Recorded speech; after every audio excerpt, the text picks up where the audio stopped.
Well, hello and welcome to Critical Weight Theory. And this is sort of a new segment or a new type of episode that I'm doing. It's called Emotional Guitar Moments. And this time we're going to be looking at Wish You Were Here by Pink Floyd.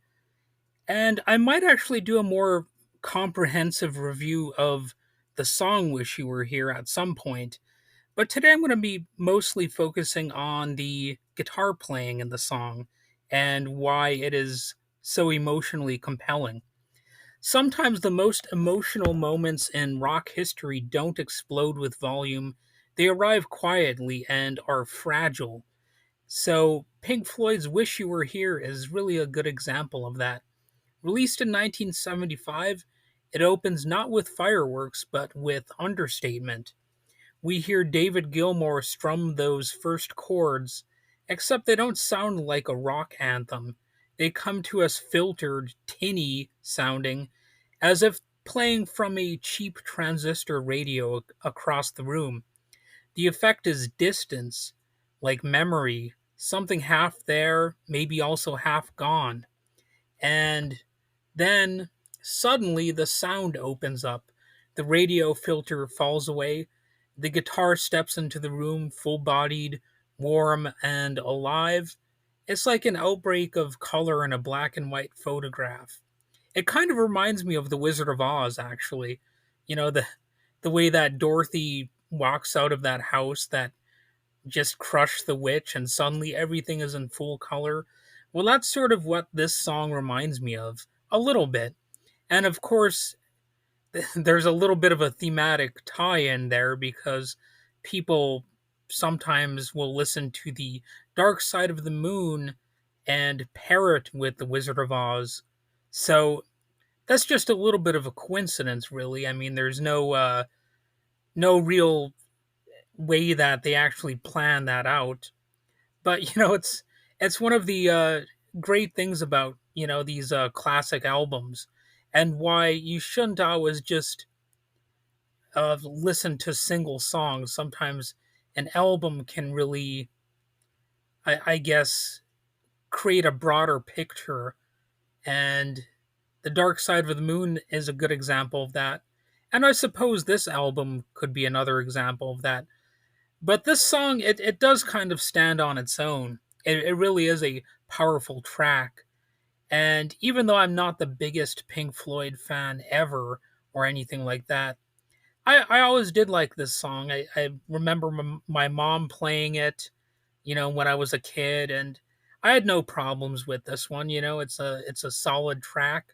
It's very emotional, and there's actually a little bit of humor in it if you really think about it.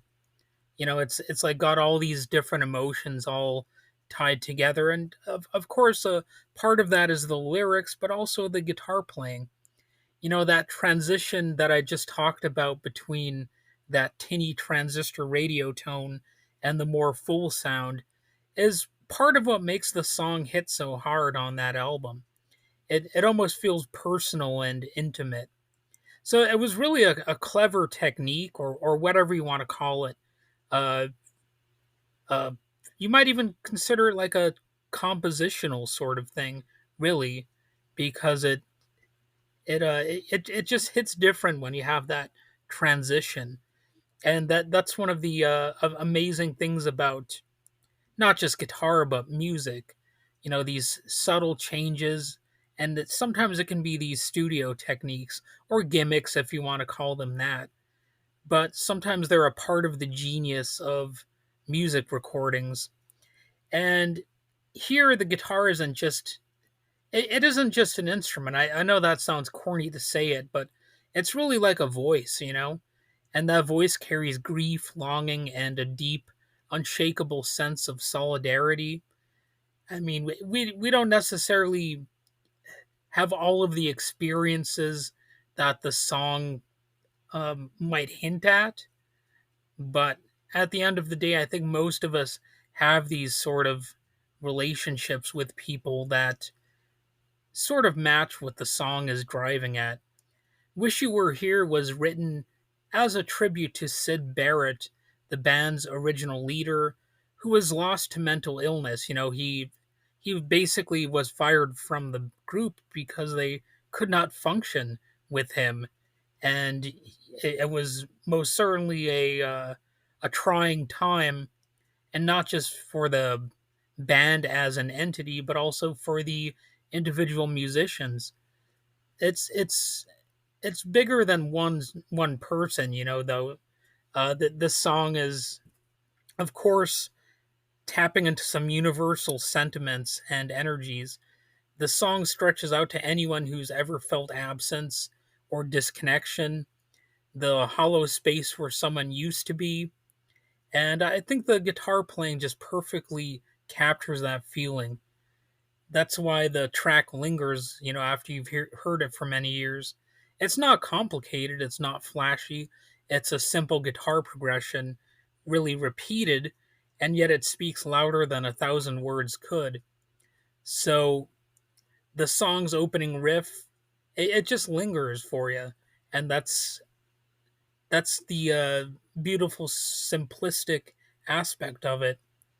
It's one of those songs that even if you don't like Pink Floyd overall, I think it'd be a tricky song to say that you hate.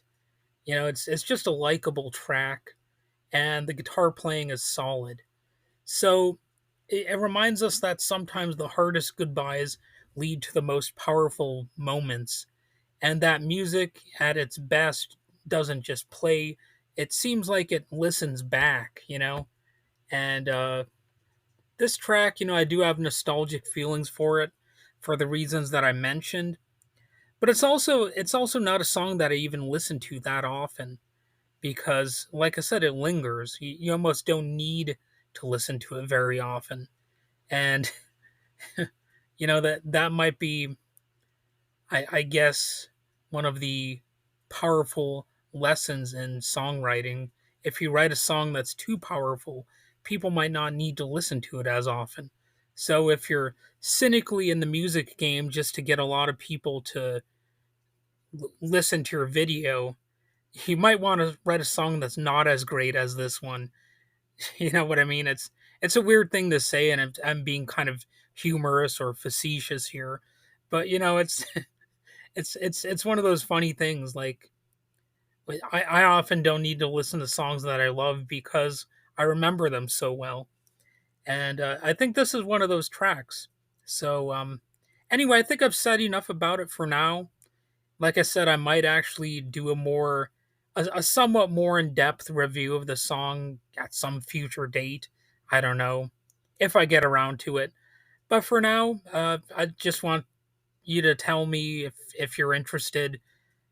How many more Pink Floyd songs should I cover that have emotional guitar elements to them? And if you have any suggestions for other songs to add to my list, it doesn't matter what genre, really. It could be anything. Like if you're into flamenco guitar or something like that, feel free to let me know. Maybe I'll add it to my list.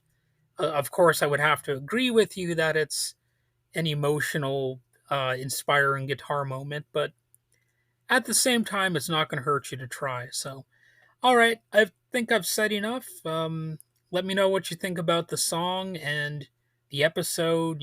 Click like, subscribe, all that jazz, and I'll surely have some more episodes like this where I focus on the emotional impact of guitar work. So, have a good day.